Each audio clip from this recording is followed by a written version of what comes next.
কক্সবাজারের টেকনাফে বাংলাদেশ কোস্টগার্ডের পৃথক দুইটি মাদক বিরোধী অভিযানে ৩৬,০০০ পিস ইয়াবা ট্যাবলেট জব্দ করা হয়েছে।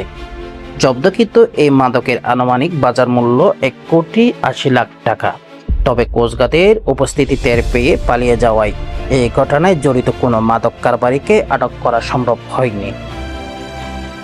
কোস্টগার্ড সদর দপ্তরের মিডিয়া কর্মকর্তা জানিয়েছেন, গোপন সংবাদের ভিত্তিতে মঙ্গলবার দিবাগত রাত টেকনাফ থানার মিঠাপানির সরা এলাকায় প্রথম অভিযানটি চালানো হয়।